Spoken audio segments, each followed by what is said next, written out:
Scientists use brain scans to watch exactly what happens in your head when you find something hilarious, and what they found in 2025 completely changed everything we thought we knew about humor. Your brain doesn't just process jokes, it simultaneously detects violations and anticipates whether they're safe to laugh at. This discovery centers around something called benign violation theory, which explains that humor happens when your brain recognizes something breaks the rules but remains harmless at the same time. This framework explains why some people seem naturally funny while others struggle, and more importantly, it reveals the exact formula for becoming genuinely hilarious. But the timing of how your brain processes these violations gets much stranger than anyone expected. Your brain is a comedy prophet. Scientists hook people up to fMRI machines and watch their brains while they consume comedy content, revealing something fascinating about how humor actually works. The brain regions responsible for humor processing activate in distinct patterns that researchers can now map with precision. These neuroimaging studies show that laughter involves the motor cortex for physical response, the cingulate cortex for emotional coordination, and auditory temporal areas for processing humorous sounds and language. This neural network operates like a sophisticated detection system that processes comedic content through multiple brain regions working simultaneously. The motor cortex prepares your body for the physical act of laughing before you even realize something's funny. Meanwhile, the cingulate cortex coordinates the emotional response, determining whether the humor is appropriate for the social context. The temporal areas handle the linguistic processing, breaking down wordplay, timing, and verbal patterns that signal comedic content. The 2025 research revealed that motor limbic interaction shapes how strongly you respond to humor. People with more active connections between these regions show stronger physical responses to comedy and rate humorous content as funnier overall. This explains why some individuals seem naturally more responsive to jokes, while others appear harder to amuse. The strength of these neural connections varies significantly between people, creating different baseline sensitivity levels to comedic stimuli. Your brain processes set-up information through these interconnected regions, building patterns and expectations as comedic content unfolds. The temporal areas analyze language structure and context clues that suggest humor is approaching. The cingulate cortex evaluates whether the social situation is appropriate for laughter. The motor cortex begins preparing for the physical response based on signals from the other regions. All of this coordination happens automatically while you think you're just passively watching or listening. This processing system explains why timing matters so much in comedy delivery. The brain regions need sufficient coordination time to build the appropriate response pattern. If information arrives too quickly, the motor limbic connections don't have enough time to establish the full humor response. If timing drags too long, the neural activation begins to fade and the comedic moment loses its impact. Optimal timing allows all regions to reach peak coordination simultaneously. The most successful TikTok creators in 2025 unknowingly work with this neural processing system through their content structure. Creators who use extended setup phases give viewers' brains more time to build a motor limbic response pattern. Others use visual and audio cues that prime the temporal areas to start processing for comedic content. The most effective creators understand intuitively that audiences need specific timing windows for their brains to coordinate the full humor response. Content creators who consistently go viral show measurable patterns in how they structure material for optimal brain processing. They provide set-up information that activates the temporal areas without overwhelming the coordination capacity. They use contextual signals that prime the cingulate cortex for appropriate humor response. Most importantly, they allow sufficient time for motor cortex preparation, which creates the physical readiness that makes laughter feel natural and spontaneous. Individual differences in these brain regions create varying comedy processing abilities. People with faster motor cortex response times tend to laugh more readily and show stronger physical reactions to humor. Those with more sensitive cingulate coordination pick up on subtle social cues that determine whether humor is contextually appropriate. Individuals with enhanced temporal area processing understand complex wordplay and linguistic humor more easily. The coordination between these regions can be strengthened through targeted practice.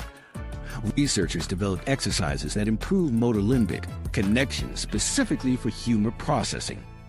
Physical comedy exercises enhance motor cortex responsiveness. Social context training improves cingulate coordination. Language pattern games boost temporal area processing speed. People who practice these techniques show measurable improvement in their humor response patterns within weeks. This neural framework explains why certain 2025 meme formats succeed while others fail immediately. Successful memes activate the motor limbic system efficiently by providing clear setup signals for the temporal areas while maintaining appropriate social context. Failed memes often either overwhelm the processing capacity or provide insufficient activation signals for the motor cortex to prepare the physical response.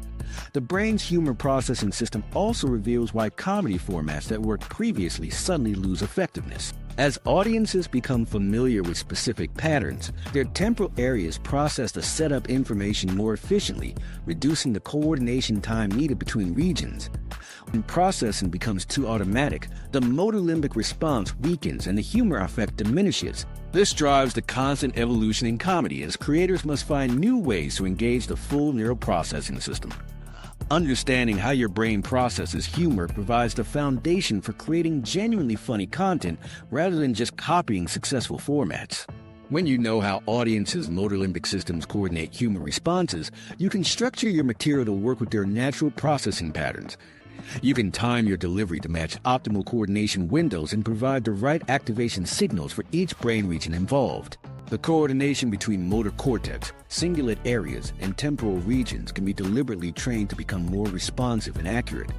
People who practice specific neural coordination exercises show improvement in both humor appreciation and creation abilities. Their brains develop stronger connections between these regions, leading to more consistent and powerful humor responses.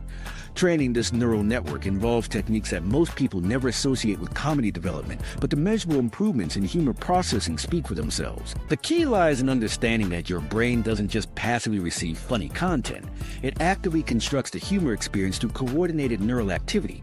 But there's another layer to this system that operates like a constant background scanner, always searching for specific triggers that your brain has learned to recognize as potentially humorous. The violation detection system. This scanner identifies violations through a sophisticated system that researchers call benign violation theory. Your brain constantly evaluates whether situations break normal patterns while simultaneously determining if those violations feel safe to laugh at.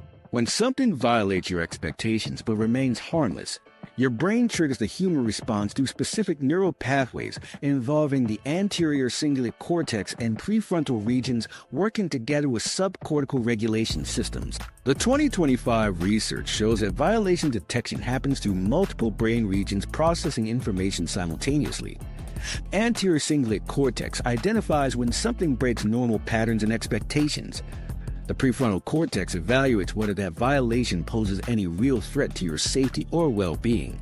Meanwhile, subcortical regulation systems decide whether the situation feels benign enough to produce laughter. All these systems must coordinate their signals before your brain gives the green light for the humor response. Benign violation theory explains that humor arises specifically when situations are both violations and benign at the same time. Physical violations involve bodies or objects behaving in ways that defy normal expectations, like someone slipping on a banana peel in a cartoon context where no real harm occurs.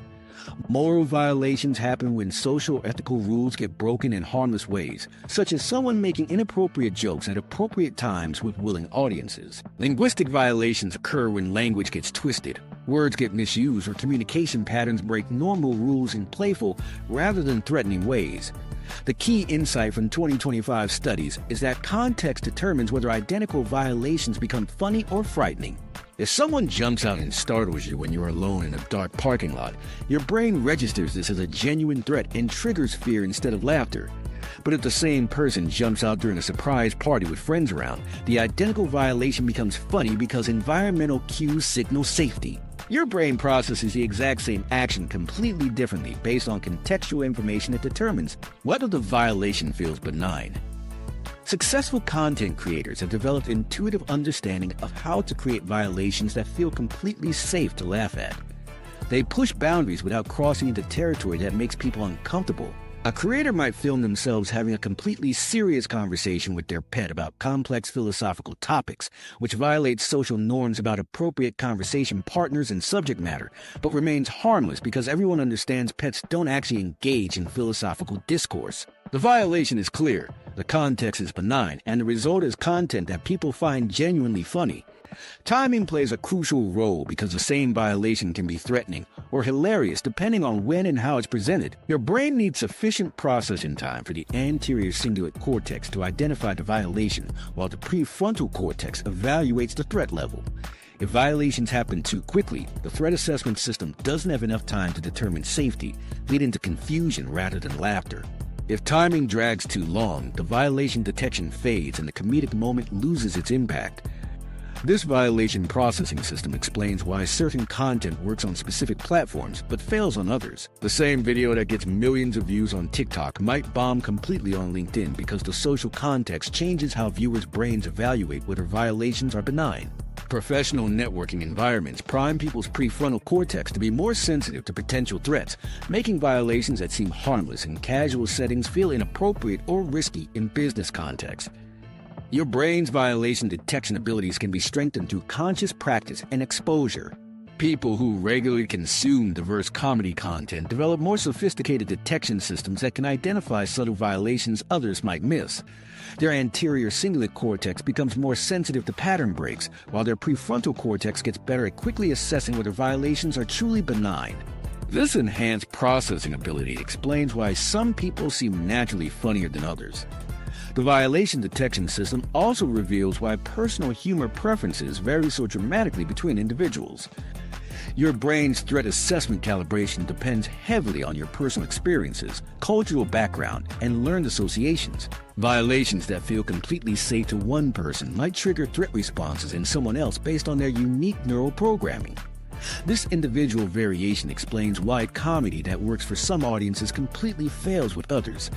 Understanding your own violation detection patterns provides insight into both what you find funny and what humor you can create effectively. You can practice by analyzing content that makes you laugh and identifying exactly which expectations are being violated. Notice whether the violations are physical, moral, linguistic, and pay attention to which contextual cues make those violations feel safe rather than threatening. Content creators who master violation detection have significant advantages over those who just copy trending formats without understanding the underlying mechanisms. Instead of mimicking successful content superficially, they can identify which specific violations are triggering humor responses in their audiences. They can then create original content that hits the same violation categories while using completely different execution methods, leading to genuinely innovative rather than derivative material. The most effective creators understand that different audiences have different violation detection sensitivities based on their backgrounds and experiences. What registers as a clear violation to one demographic might be completely invisible to another group. This awareness allows creators to tailor their content for specific audiences by choosing violations that will be detected and appreciated by their intended viewers. Mastering this system transforms you from someone who passively consumes funny content into someone who understands the mechanical reasons behind humor. You can consciously recognize when your brain flags something as rule-breaking and analyze whether the context makes those violations feel safe. This analytical ability becomes particularly valuable when you realize that different generations have developed completely different violation detection capabilities based on their unique media experiences. Why Gen Z broke comedy? The 2025 data shows something significant about how different generations approach humor consumption and creation. Younger audiences show dramatically higher engagement rates with content that older generations rate as completely unfunny or even confusing.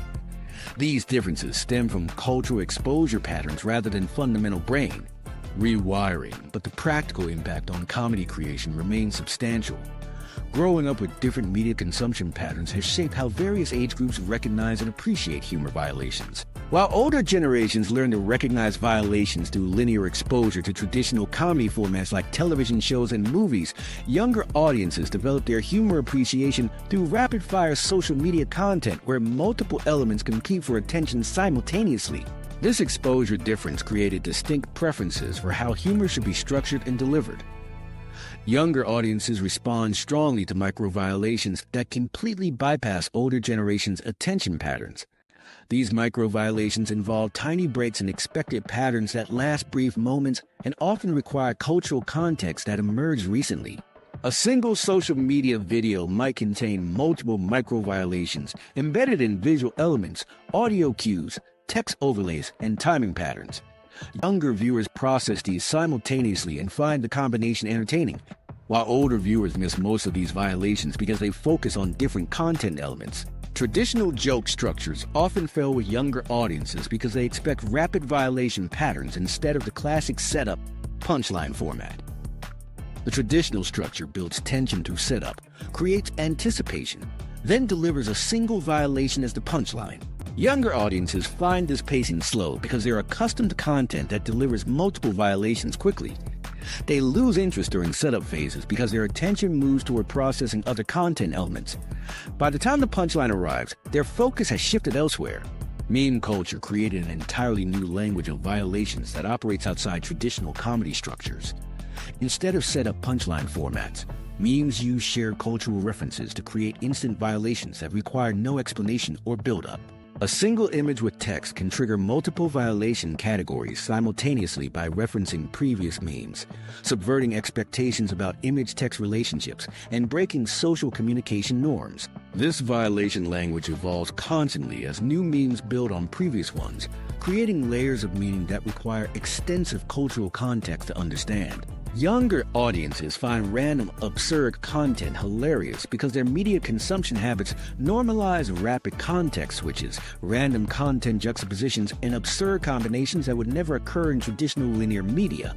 When they encounter completely random content, they don't register it as nonsensical, but as familiar content delivery patterns.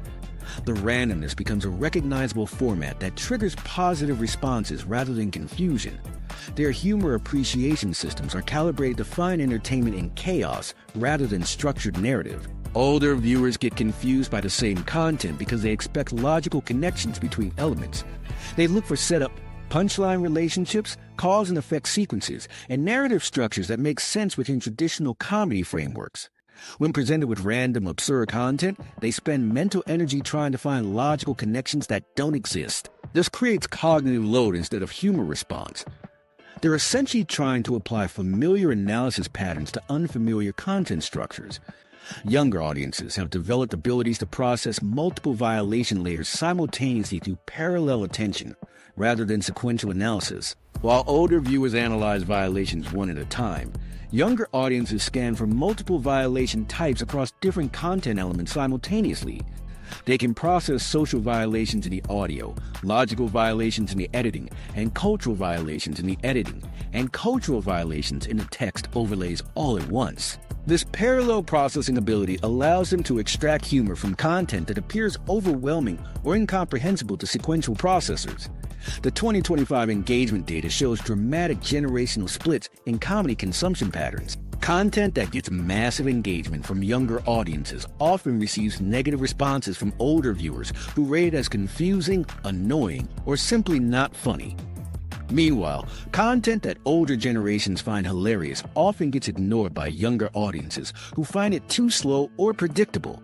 The split is so pronounced that content creators often have to choose between appealing to younger or older audiences because the humor processing differences make it nearly impossible to satisfy both groups with the same content. Platforms have adapted to these generational differences by creating separate content pathways for different age groups.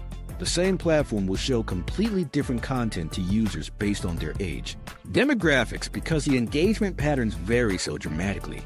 Younger users receive rapid-fire, multi-layered violation content, while older users get more traditional structured comedy formats. This separation reinforces the generational divide by giving each group more of what they're trained to appreciate, rather than exposing them to different humor styles. Understanding these generational differences becomes crucial for anyone trying to create funny content online. Content creators who ignore these processing differences end up creating material that appeals to nobody because it doesn't match either group's expectations. Successful creators either specialize in content for specific age demographics or develop techniques for bridging the generational gap through content that satisfies both approaches simultaneously. The generational comedy gap explains why many traditional comedians struggle with online content while digital natives with no formal comedy training can create viral content effortlessly. Traditional comedians learn to structure material for audiences that appreciate sequential violation processing and logical progression. Digital natives intuitively understand how to create content for audiences that process violations in parallel and expect rapid pattern breaking. Neither approach is inherently superior, but they're optimized for completely different audience expectations. Content creators who want to bridge generational comedy gaps need to understand that they're essentially creating content for audiences with different humor appreciation systems. This requires techniques that satisfy both sequential and parallel violation processing preferences simultaneously. The most effective approach involves creating content with traditional structural elements that older audiences can follow while embedding multiple micro-violations that younger audiences can process in parallel. What most creators don't realize is that these generational preferences are being actively shaped and amplified by forces beyond simple cultural evolution. The platforms themselves play a much larger role in determining what people find funny than anyone suspected.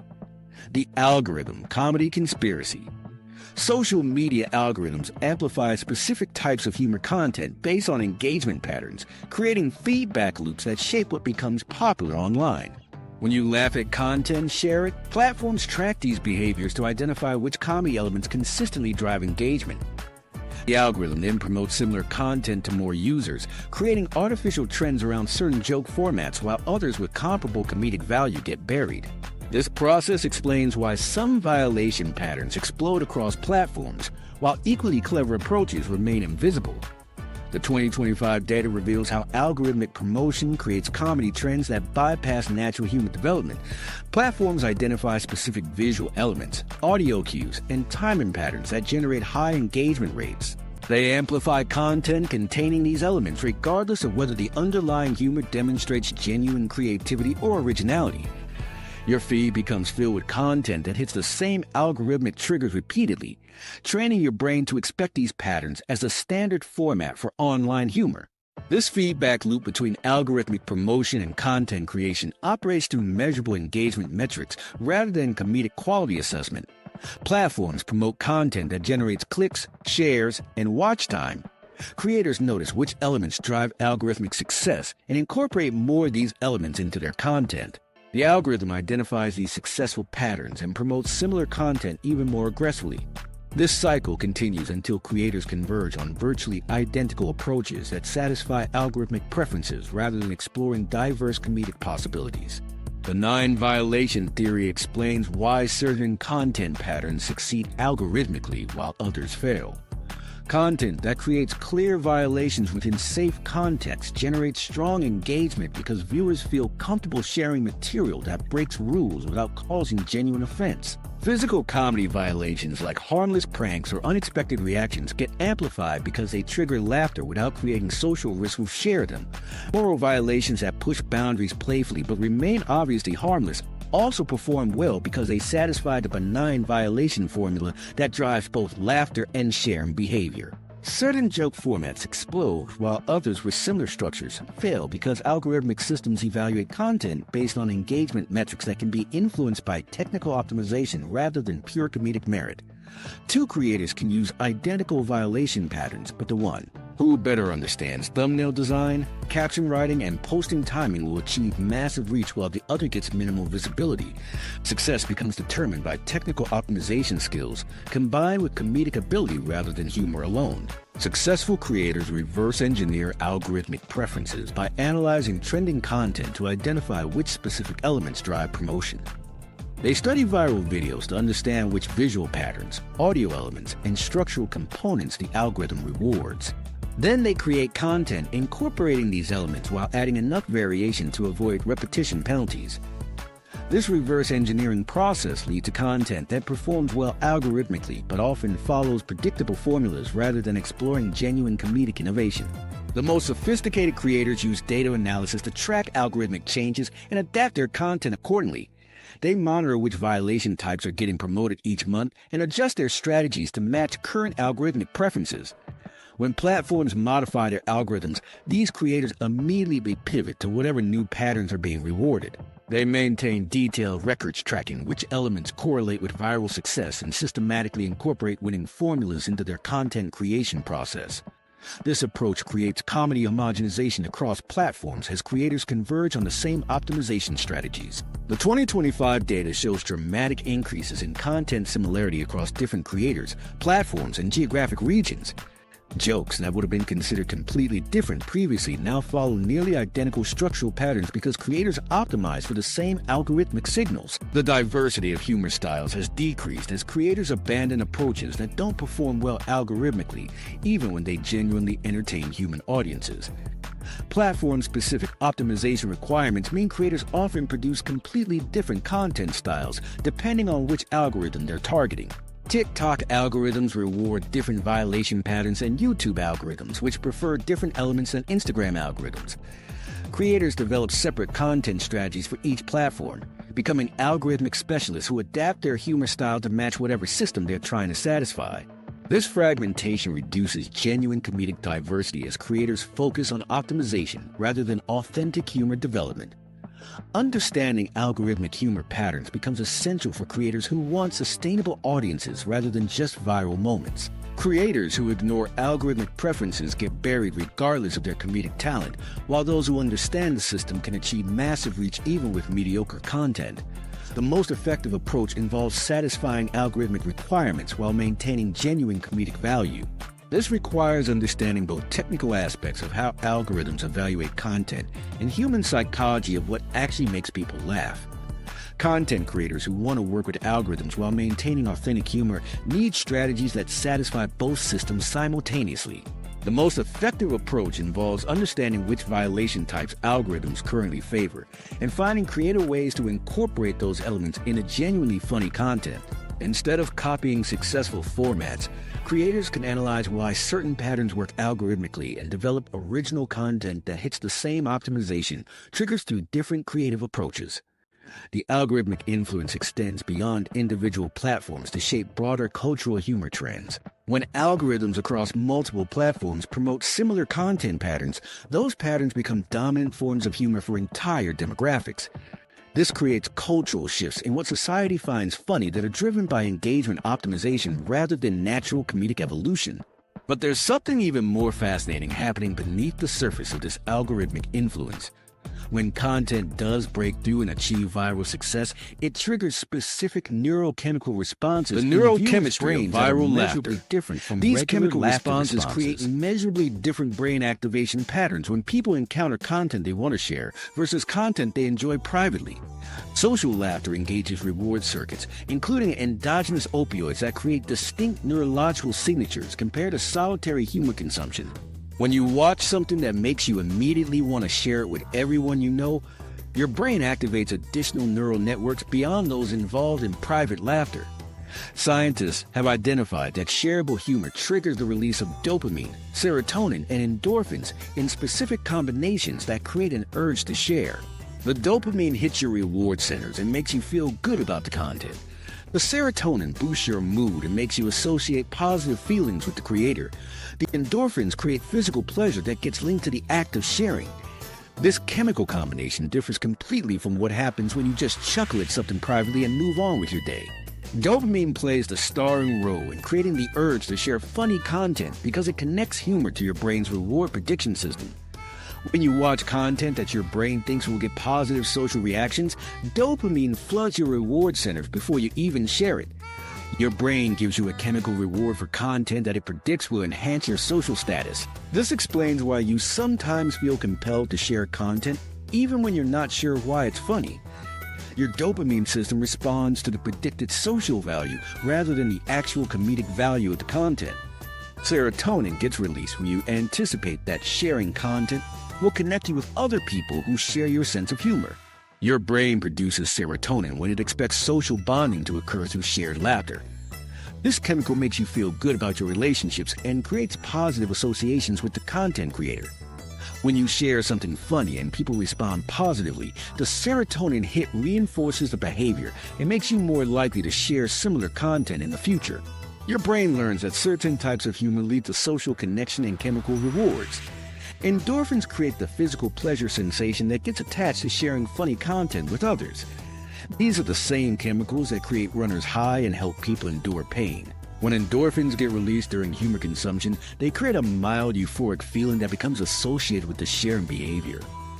This explains why some people become addicted to sharing memes and funny videos. You're literally chasing the endorphin high that comes from getting positive reactions to shared content. Research shows that people can endure more pain simply by laughing for a few minutes beforehand, which demonstrates how powerful these endorphins actually are. The anticipation of social validation completely changes how your brain responds to humor by priming these chemical systems before you even consume the content. When you open social media expecting to find shareable content, your brain starts producing dopamine in anticipation of finding something worth sharing. This anticipatory dopamine makes you more likely to find content funny because your reward system is already activated. Content that might seem mediocre in other contexts becomes hilarious when your brain is primed for social sharing. The chemical anticipation literally changes your perception of comedic quality. Some jokes make you laugh privately, while others make you immediately want to share them because they trigger different neurochemical pathways in your brain. Private laughter activates your personal reward centers and creates internal pleasure without engaging social prediction systems. Shareable humor activates both personal reward centers and social prediction networks simultaneously. Your brain recognizes that the content has viral potential and starts releasing the sharing chemical cocktail before you consciously decide to share it. The urge to share happens at the neurochemical level before it reaches conscious decision-making. The neurological difference between private laughter and social laughter shows up in brain imaging studies as completely different activation patterns. Private laughter primarily activates regions associated with personal reward and individual humor processing. Social laughter activates these same regions, plus additional areas involved in social cognition, empathy, and relationship management. The social laughter network is more complex and involves more brain regions working together. This explains why social laughter feels different from private laughter, even when the same content triggers both responses. Understanding these chemicals helps predict what content will go viral, because viral content consistently triggers the sharing. Chemical cocktail across large numbers of people. Content that only produces private laughter chemicals will be consumed and forgotten. Content that triggers the sharing chemicals gets amplified through social networks as people chase the neurochemical rewards of positive social reactions. Successful viral content hits the sweet spot of being funny enough to trigger personal reward chemicals while being socially relevant enough to activate sharing chemicals. The most viral content produces both responses simultaneously in the largest number of viewers. Successful content creators intuitively trigger these sharing chemicals without understanding the underlying neuroscience. They develop instincts for creating content that makes people want to share, rather than just laugh privately. These creators naturally include elements that activate social prediction networks like references to shared cultural experiences, relatable situations, or content that makes viewers look good for sharing it. They create content that gives viewers social currency by associating them with current trends or making them appear funny to their friends. The most successful creators consistently produce content that triggers the complete sharing chemical cocktail. The sharing chemical response explains why certain content formats consistently go viral while others don't.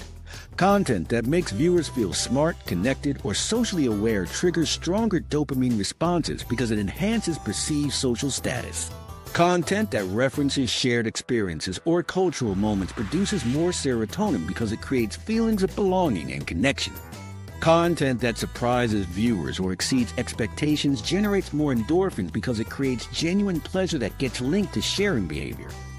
The most viral content hits all three chemical triggers simultaneously. But there's another crucial element that determines whether these neurochemical responses actually translate into viral success. Even content that perfectly triggers all the right brain chemicals can completely fail if it doesn't account for how your brain processes comedic information within specific windows of opportunity. Timing is everything, but not how you think. These windows operate differently than traditional comedy timing suggests. Perfect comedic timing isn't about dramatic pauses or waiting for silence like everyone thinks. The 2025 research completely flipped our understanding of timing by revealing that your brain operates on prediction windows rather than pause patterns. These prediction windows are specific time frames when your brain expects humor to arrive based on the setup information is processed. When content creators hit these windows correctly, their jokes succeed. When they miss them, the same material bombs completely. Your brain has internal timing mechanisms that determine whether something is funny or falls flat, and these mechanisms align with how violation and appraisal stages process comedic information. The brain's humor processing operates within timing windows that must coordinate violation detection with safety assessment. Your anterior cingulate cortex starts building anticipation the moment it detects setup patterns, but this anticipation only lasts for specific durations before it starts fading. The timing must allow your brain to recognize both the violation and its benign nature simultaneously, which requires coordination between multiple processing systems. Micro-timing in digital content matters because your brain needs sufficient processing time to complete both violation detection and safety evaluation. Successful creators consistently deliver punchlines within timing windows that match brain processing speeds. Content that arrives too early hits before the violation detection system finishes analyzing the setup. Content that arrives too late hits after the safety assessment system has moved on to other tasks. These timing differences create massive differences in how funny people find the same material. Successful TikTok creators unknowingly match their timing and brain processing speeds through trial and error feedback loops. They post content, watch engagement patterns, and instinctively adjust their timing based on which videos perform better. Over time, their delivery timing naturally converges on patterns that work with audience brain processing speeds. The most successful creators develop timing instincts because they've unconsciously trained themselves to hit optimal prediction windows. They don't understand the neuroscience behind their success, but their brains have learned to recognize when timing feels right versus when it feels off. The same joke can bomb or succeed based on timing differences that affect how your brain processes violations and safety assessments. Researchers tested identical jokes delivered with different timing and found engagement rates could vary dramatically based purely on delivery speed. A joke that gets massive laughs when the timing allows proper violation. Safety processing might get zero response when the timing disrupts this coordination. The content is identical. The delivery style is identical, but the timing difference puts the punchline outside the optimal processing window. Attention spans in 2025 have compressed the optimal timing patterns for comedic content across all platforms. Previous generations could handle longer setup phases because their brains were trained on linear media consumption with extended narrative structures. Current audiences develop their humor processing through rapid-fire algorithmic feeds that deliver multiple pieces of content per minute. Their prediction windows are shorter and more precise because their brains expect faster information delivery. Setup phases that would have worked perfectly 5 years ago now feel too slow and cause audience attention to drift before the punchline arrives. The neurological basis for why rushed or delayed punchlines fail relates to how your brain's violation detection and safety assessment systems need coordination time. When punchlines arrive too early, your anterior cingulate cortex hasn't finished processing the setup information needed to recognize the violation.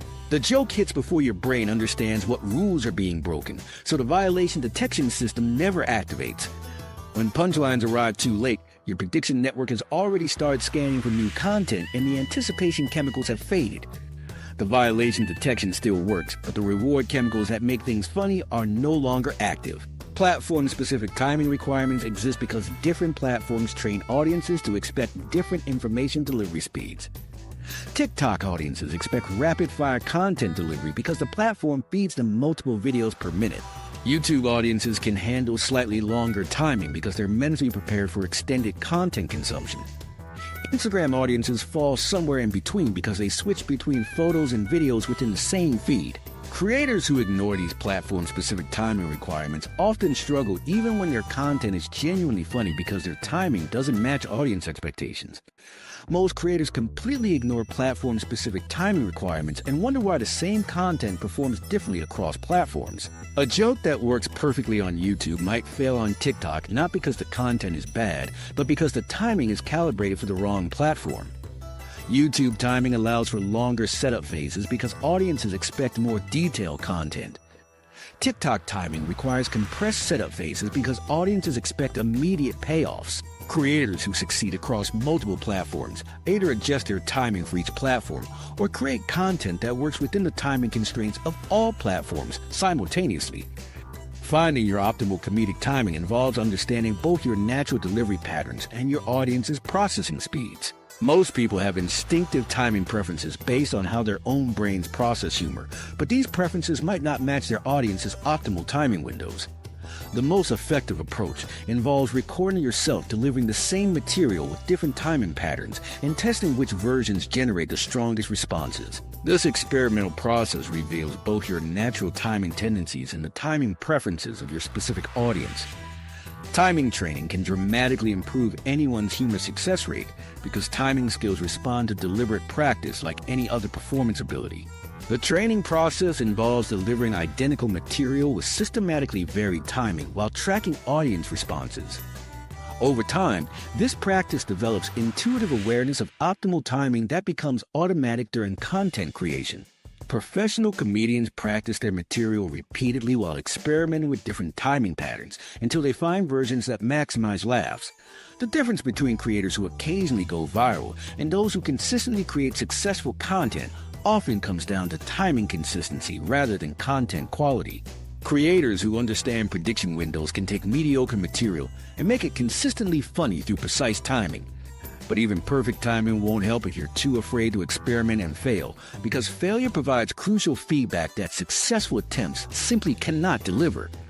The failure formula that creates success. Most people completely misunderstand what separates consistently funny creators from those who only occasionally get laughs.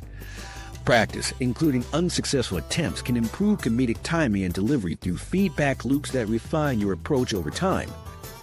When you tell a joke that bombs, you receive specific information about what went wrong that successful jokes simply cannot provide. This feedback helps you adjust your timing, content delivery, and audience reading abilities for future attempts. The 2025 data on successful comedians and content creators shows failure to success ratios that would shock most people. The average successful comedian bombs about 7 jokes for every one that consistently works. Top-tier content creators test approximately 12 different approaches before finding one that goes viral. The most naturally funny people actually fail more often than average because they're constantly experimenting with new violation patterns, timing variations, and audience targeting approaches. Their willingness to fail frequently gives them massive amounts of feedback data to work with. Each failed joke provides specific diagnostic information that successful jokes simply cannot deliver. When a joke succeeds, you receive confirmation that your approach works, but you get no information about how to improve or what other approaches might work better.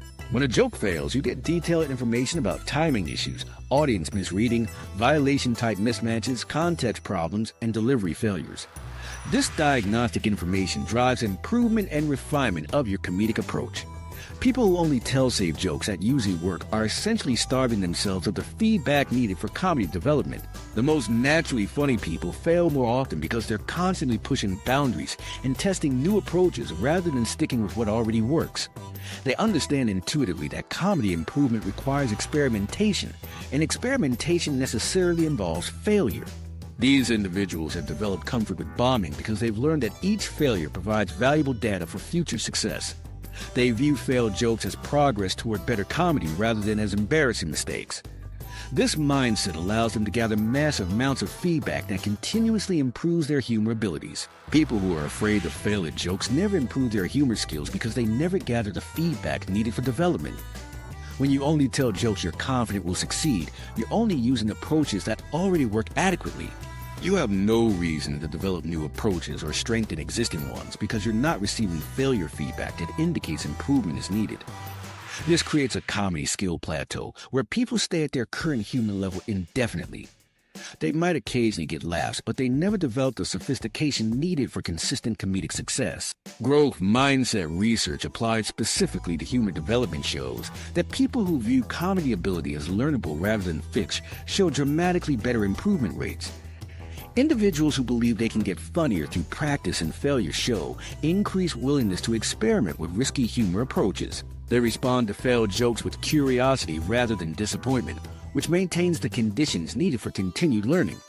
People with fixed mindsets about humor avoid failure because they view bombing as evidence of their lack of natural talent. This avoidance prevents them from gathering the failure data they need to build better comedy approaches. Practical strategies for failing better involve deliberately seeking out situations where your jokes might bomb, while maintaining the mindset that failure provides valuable learning data. The most effective approach is to test new material in low-stakes environments where bombing doesn't have serious consequences. This allows you to gather feedback without the social pressure that can interfere with learning. Recording yourself telling jokes and analyzing which ones fail helps identify patterns in your failure modes. Understanding why specific jokes bomb gives you the diagnostic information needed to build better approaches for future attempts. Learning faster from comedy mistakes requires active analysis of what went wrong rather than just moving on after failures. Most people experience a failed joke and immediately try to forget about it because bombing feels uncomfortable.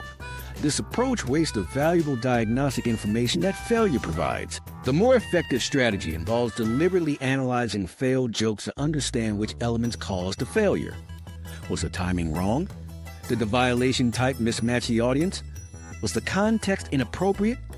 This analysis process feeds specific information to your improvement system and accelerates development.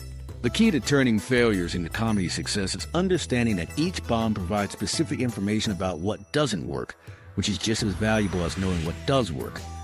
You use both positive and negative feedback to build more sophisticated humor approaches. Failed jokes.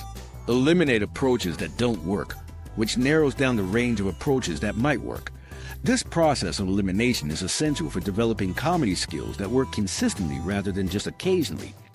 The most successful approach involves viewing each failed joke as eliminating one possible approach and getting you closer to approaches that will succeed.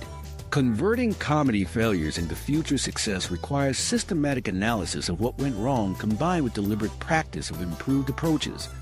Most people never learn this system because they avoid failure instead of embracing it as a necessary part of human development. The creators who consistently produce successful content understand that failure provides crucial feedback, but they also understand something even more important about how the same joke can succeed or fail based on factors that have nothing to do with the joke itself.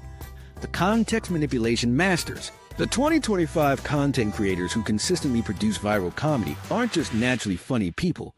They're context manipulation experts who understand exactly how to frame situations to maximize humor impact. These creators have figured out that your brain processes the exact same joke completely differently, depending on the environmental and social context cues surrounding it. They deliberately engineer the context around their content to transform ordinary moments into comedy gold. While most people focus on writing better jokes, these masters focus on creating better context that make average jokes seem hilarious. Your brain processes humor through context-dependent pathways that constantly evaluate environmental and social signals to determine whether something should be funny. The 2025 research shows that identical joke content triggers completely different neural responses based on contextual factors like platform, timing, audience expectations, and social setting.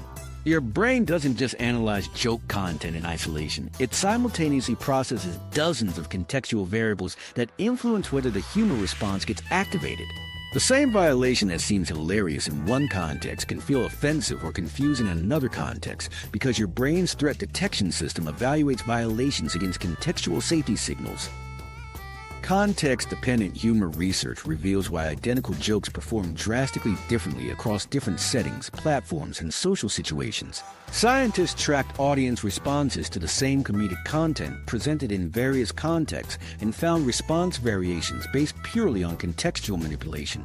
A joke that kills in a casual social media environment might bomb completely when presented in a formal setting, not because the content changed, but because the context signals told audiences' brains to process it differently. The contextual framework essentially programs your brain's humor processing system to expect certain types of violations while rejecting others that don't match the environmental cues. Successful creators manipulate context deliberately to make completely ordinary situations seem hilarious through strategic framing techniques. They understand that mundane events become comedy material when presented within contexts that violate audience expectations about how those events should be discussed or portrayed. A creator might film themselves having an intensely serious conversation about choosing breakfast cereal, which becomes funny because the serious documentary context violates expectations about appropriate topics for that treatment. The content isn't inherently hilarious, but the context manipulation makes audiences process it as comedy instead of just information. These context manipulation masters use specific techniques to transform regular content into viral material. They might present everyday activities using language and visual styles associated with completely different contexts. Taking a mundane task like doing laundry and presenting it with the dramatic music and serious narration of a nature documentary creates comedy through context violation. The actual content remains boring, but the mismatched context forces audiences' brains to process the familiar activity through an unexpected framework, which triggers humor responses that wouldn't occur with standard presentation. Certain content only works on specific platforms or at specific times because different contexts train audiences to have different humor processing expectations. TikTok audiences expect rapid context switches and absurd violations because the platform's format conditions them for that type of content consumption. YouTube audiences can handle more complex context manipulation because they're mentally prepared for longer-form content with developed narratives. Instagram audiences expect visually driven context manipulation because the platform emphasizes aesthetic presentation. Creators who ignore these platform-specific context expectations often fail even when their content would work perfectly in different contextual frameworks. The neurological basis for context switching explains why the same content can instantly shift from boring to hilarious based on minor contextual adjustments. Your brain's prefrontal cortex constantly monitors contextual cues to determine which processing frameworks to apply to incoming information. When contextual signals suddenly change, your brain has to rapidly switch between different processing modes, which can create the surprise element that triggers humor responses. This context switching happens faster than conscious awareness, which is why well-executed context manipulation feels magical rather than calculated to audiences. Context manipulation works because your brain uses contextual information to predict what type of content is coming and how it should be processed. When creators deliberately provide misleading contextual cues, they hack your brain's prediction system and create violations that feel surprising rather than threatening. A creator might begin with contextual cues that suggest serious educational content, then deliver information about something completely trivial, using the same serious tone and presentation style. Your brain gets confused by the mismatch between context and content, which creates the violation necessary for humor while keeping the situation benign enough to laugh at. Social media virality often depends on benign violation presentation and engagement patterns that align with how audiences process contextual information. Content that successfully presents violations as safe to laugh at within appropriate contextual frameworks gets shared more frequently because viewers feel comfortable associating themselves with the material. The contextual presentation determines whether audiences perceive violations as threatening or entertaining, which directly impacts sharing behavior and viral potential. Platform-specific context manipulation requires understanding how different environments condition audiences to process humor differently. Successful creators develop different contextual approaches for each platform based on audience expectations and processing patterns. They might use dramatic irony context on TikTok, documentary-style context on YouTube, and aesthetic contrast context on Instagram for essentially the same comedic concept. The content core remains similar, but the contextual presentation gets adjusted to match what works best within each platform's humor processing environment. Understanding context manipulation separates creators who occasionally stumble into viral content from those who consistently produce shareable material. Random viral success often happens when creators accidentally hit effective context manipulation without understanding why it worked. Consistent success requires deliberately engineering contextual frameworks that enhance comedic impact. These creators analyze their successful content to identify which contextual elements contribute to viral performance, then systematically apply those contextual techniques to new material. Mastering context manipulation can make even weak jokes land powerfully because strong contextual framing compensates for mediocre content quality. A creator with excellent context manipulation skills can take a basic observation and present it within a framework that makes it seem brilliant. They might use scientific documentary context to discuss social media behavior, which makes ordinary observations about human nature seem profound and funny. The contextual sophistication elevates the content beyond what the raw material could achieve on its own. But context manipulation alone isn't enough to create consistently viral content. The most successful creators possess an additional skill that allows them to predict exactly how their audience will respond to different nobody talks about before they even create the content. Stems from something that completely changes how we think about funny people. The 2025 research uncovered that scientists scanned the brains of consistently hilarious individuals and found their empathy centers were running at significantly higher activity levels compared to average people. These empathy regions show dramatically increased activation during comedy creation and consumption.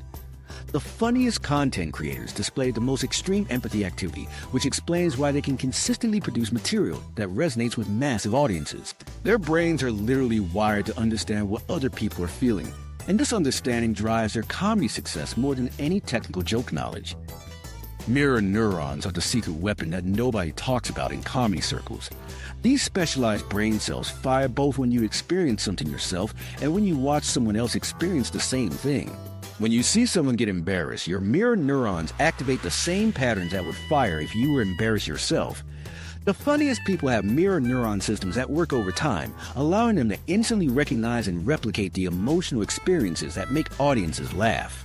They don't just observe reactions, they literally feel what their audience feels, which gives them incredible insight into what will work and what will bomb. This mirror neuron activity explains why certain creators seem to have supernatural timing abilities. Their brains are constantly mirroring audience emotional states in real time, which lets them adjust their delivery based on the emotional feedback they're receiving. When they sense the audience is ready for a punchline, their mirror neurons are picking up anticipation signals and telling them the moment is right.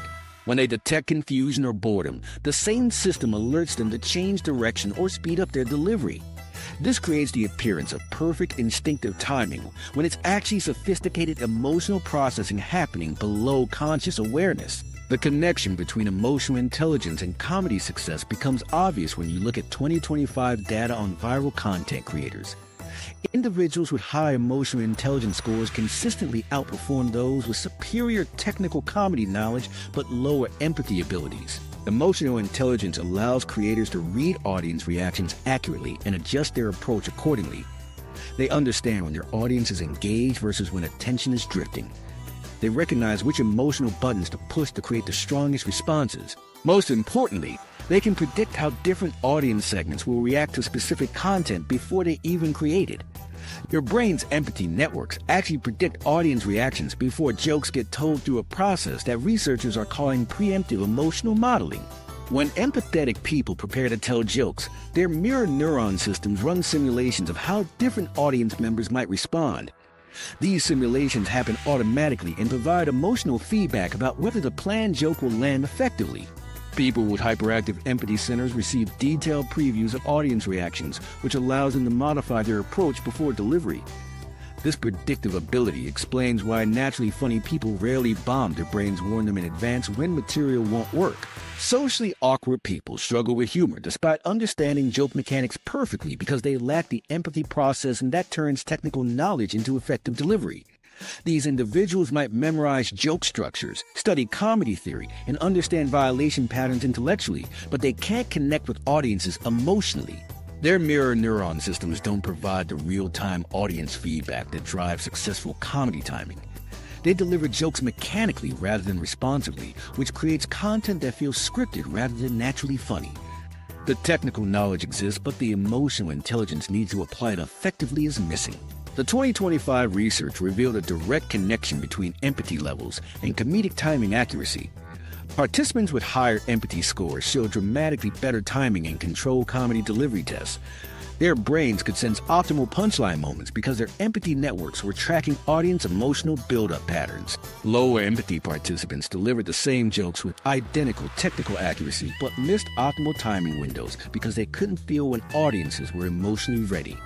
This empathy timing connection explains why some people naturally develop perfect comedic rhythm while others struggle despite extensive practice. Developing comedy-specific empathy. Skills requires targeted exercises that most people never associate with humor training. Active listening exercises improve your ability to detect subtle emotional cues that indicate audience engagement levels. Perspective-taking practice helps you understand how different demographic groups process humor differently. Emotional awareness training teaches you to recognize your own emotional states and how they affect your comedy delivery. These empathy development techniques create measurable improvements in comedy effectiveness because they strengthen the neural networks that drive audience connection and timing precision. The correlation between empathy scores and viral content creation shows up clearly in 2025 engagement data. Content creators with higher empathy scores produce viral content at significantly higher rates than those with below-average empathy levels. Higher empathy creators instinctively understand which content will resonate across different audience segments and cultural backgrounds. They create material that feels personally relevant to viewers because their empathy networks help them tap into universal emotional experiences. Lower empathy creators might produce technically competent content, but it lacks the emotional resonance needed for widespread sharing and engagement. Technical joke knowledge without empathy development leads to comedy failure because it produces content that feels calculated rather than genuine. People can learn violation patterns, study timing techniques, and master delivery mechanics, but audiences detect a lack of authentic emotional connection. Technically perfect jokes delivered without empathy feel robotic and manipulative rather than naturally funny. Audiences respond to genuine emotional connection more than technical precision, which is why empathetic creators with average technical skills often outperform technically superior creators who lack emotional intelligence. Empathy training can dramatically improve anyone's humor effectiveness because it develops the emotional processing systems that drive comedy success. Individuals who complete structured empathy development programs show measured improvements in audience engagement, timing accuracy, and content virality rates. The training works by strengthening neural pathways between empathy centers and comedy processing regions, which improves the integration between emotional intelligence and humor creation. People who previously struggled with comedy often experience breakthrough improvements after developing their empathy abilities, even without additional technical training. Understanding the empathy. Humor connection explains why some content creators seem naturally gifted while others struggle despite working harder. The naturally gifted creators have empathy systems that automatically provide the audience insight needed for effective comedy. However, empathy can be developed through deliberate practice, which means comedy success isn't limited to naturally empathetic people. Anyone can strengthen their empathy networks and dramatically improve their humor effectiveness, but only if they know the specific techniques that actually work. The 2025 Humor Hacking Toolkit. These specific techniques require practical application to transform theoretical knowledge into actual comedy improvement. Understanding the neuroscience behind humor provides the foundation, but applying benign violation theory in real situations creates the measurable results that separate consistently funny people from those who occasionally stumble into successful jokes. The most effective approach involves systematically observing how harmless violations produce laughter in everyday life around you. Start by watching successful comedy content and identifying exactly which expectations are being violated, while noting how the context keeps those violations feeling safe rather than threatening. When you see someone slip on a banana peel in a cartoon, recognize that this works because it violates physical expectations about normal walking while remaining obviously harmless within the animated context. When you watch someone have an intensely serious conversation about choosing breakfast cereal, notice how this violates social expectations about appropriate topics for serious discussion while staying completely benign. Practice creating your own benign violations by taking ordinary situations and introducing harmless rule-breaking elements. Film yourself giving a nature documentary narration about your morning routine, which violates expectations about appropriate subjects for that presentation style while remaining completely safe. Have a formal business meeting with your pet about household decisions, which breaks social norms about conversation partners while staying obviously playful. These exercises train your brain to recognize violation opportunities in everyday situations and develop instincts for keeping violations within. Benign boundaries. Social violations work when you break interpersonal or cultural rules in ways that feel playful rather than offensive. This might involve using formal language to discuss trivial topics, having inappropriate emotional reactions to minor events, or treating casual situations with excessive seriousness. The key lies in choosing violations that your audience recognizes as intentional rule-breaking rather than genuine social mistakes. Your delivery and context must signal that you understand the rules you're breaking, which keeps the violations feeling safe to laugh at. Physical violations involve bodies or objects behaving in ways that defy normal expectations while remaining obviously harmless. Someone walking into a glass door works as comedy because it violates expectations about normal navigation while typically causing no real injury. Unexpected dance moves during serious conversations break physical behavior norms while staying completely benign. The violation must be clear enough for audiences to recognize, while the safety must be obvious enough that they feel comfortable laughing. Logical violations happen when cause and effect relationships get twisted or when reasoning patterns break normal rules in harmless ways. This might involve drawing completely wrong conclusions from obvious evidence, using sophisticated analysis for trivial decisions, or applying serious problem-solving methods to ridiculous situations. The logical error must be apparent to audiences, while the context makes it clear that no real consequences result from the flawed reasoning. Timing remains crucial because violations must be delivered within windows that allow audiences' brains to process both the rule-breaking and the safety assessment simultaneously. If violations happen too quickly, audiences don't have time to recognize what rules are being broken. If timing drags too long, the violation detection fades and the comedic moment loses impact. Practice delivering the same violation with different timing patterns and notice which speeds generate the strongest laughter responses from your test audiences. Context manipulation amplifies violation effectiveness by creating frameworks that enhance the rule breaking while maintaining safety signals. Presenting mundane activities using dramatic documentary style creates comedy through context violation. Having serious discussions about ridiculous topics works because the formal context violates expectations about appropriate subject matter. The contextual framework must clearly signal that the violation is intentional and harmless rather than accidental or threatening. Platform-specific optimization requires understanding how different environments condition audiences to expect different violation types and delivery speeds. TikTok audiences expect rapid violation delivery because the platform trains them for quick content consumption. YouTube audiences can handle longer violation development because they're mentally prepared for extended content. Instagram requires visually driven violations because the platform emphasizes aesthetic presentation. The same violation concepts work across platforms, but the presentation methods need adjustment for optimal effectiveness. Empathy development enhances violation creation by helping you understand which rule-breaking approaches will resonate with specific audiences while remaining appropriately benign. Practice reading audience reactions during violation delivery and adjust your approach based on the emotional feedback you receive. Different demographic groups have different sensitivities to various violation types based on their cultural backgrounds and personal experiences. Understanding these differences allows you to tailor your violations for maximum comedic impact while maintaining safety boundaries. Regular practice with violation identification and creation develops the neural pathways that drive consistent comedy success. Spend time each day analyzing successful content to identify which specific violations are triggering laughter responses. Practice creating original violations using the same categories but different execution methods. Test your material with small audiences and gather feedback about which violations land effectively versus which feel threatening or confusing. The measurement of improvement happens through audience engagement patterns rather than subjective feelings about getting funnier. Track which of your violation attempts generate the strongest positive responses and identify patterns in your successful approaches.